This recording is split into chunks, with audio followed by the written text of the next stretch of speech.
So what we're going to do now is we're going to look at some joint anatomy. And I'm actually going to bring my assistant up here on stage, and she's going to help me out with that. So as we look at this joint anatomy, Miss Jenna, go ahead and hop on up here. Is that what's really interesting is that if we are going to come over here and we're going to just kind of pull this hair out of the way, because we're going to start at the kind of the shoulder and then work our way down, is that as we're going to kind of switch back and forth here for just a second, we have to understand that the bones, yes, are individual sections, and these bones all connect to each other in different capacities, and the bone stops and it ends in one particular spot.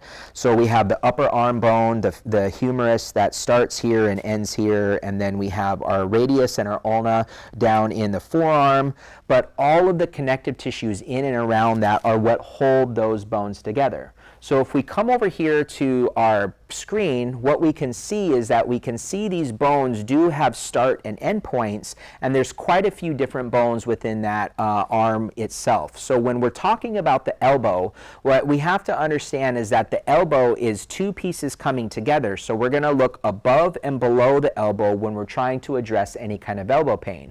The same thing is going to happen when we move down into the hand. All of these bones are connected by all of this different musculature, and it's going to really have a huge impact on what's going on. When we look at different X-ray images, we can see that each of these bones should have their joints that come together, and these joints should have the ability to move in certain directions, and some of them have very limited motions, and then certain bones have a great amount of flexibility within the wrist and the fingers certain ways, and then other directions they only go to a very specific spot. And the elbow itself is a very fascinating joint, because the elbow should have the ability to flex and extend, but not hyperextend unless there was a significant amount of trauma. And not only is there this basic motion at the elbow here, but then these bones, the radius and the ulna, have to be able to rotate on top of each other. So it can be kind of a complicated area for some people to fix, because they just focus in on one spot. So now as we transition to the connective tissues, the big thing that we need to understand as we come back to our wonderful Jenna over here is that all of these connective tissues span the length of the whole entire arm, the shoulder. They even transition up into the neck and into the chest and into the back themselves. So in the relief through rolling method, we're always going to be looking at the musculature and the fascial tissue above and below any particular joint that we're working with. So even if you're having pain in a specific joint, we're always going to address the tissue above and below, because we can see that this tissue comes above and below those joints, and it's really important to keep that into consideration. So now we're going to come to the next piece, which is our fascial tissue. And again, what so many people don't understand is that the fascial tissue is just part of the equation. So if we were to have Jenna imagine that her arm right here is a single muscle cell, what happens is that her shirt would be a layer of fascial tissue that were to go over top of that.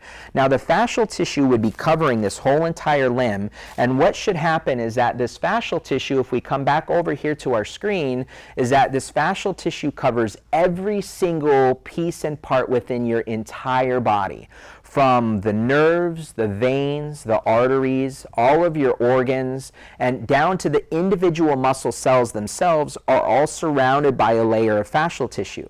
Now what happens when fascial tissue is overused or underused is that it becomes very sticky, and these muscle fibers lose their ability to slide.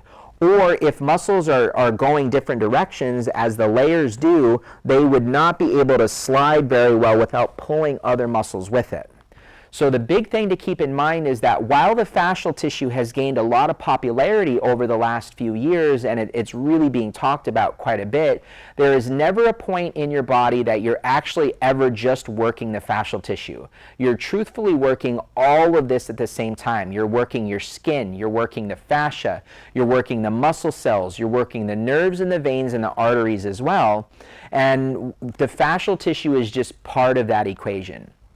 So when we look at our orange, if we cut our orange in half, it's really easy to understand how that works with our orange. So in our orange, we have all of the thick skin on the outside. And then inside the skin, we have our orange slices that would be separating the pieces. And then there's this layer of tissue, which would be the fascia, that separates the orange slices from each other.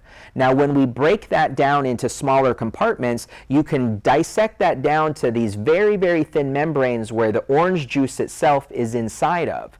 And so the same exact thing is going on in the human body, where if we were to look at the cross-section of an arm or a leg, here we're looking at the leg, we can see that just like the orange in here, we have all of these different compartments where all of these different muscle fibers are, and all of these veins and all of the arteries and all of the nerves.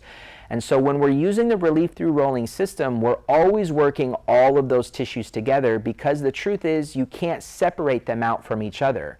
The pressure, whether it's a massage therapist or a physical therapist or a chiropractor or your doctor, they're always working all of those things all at the same time.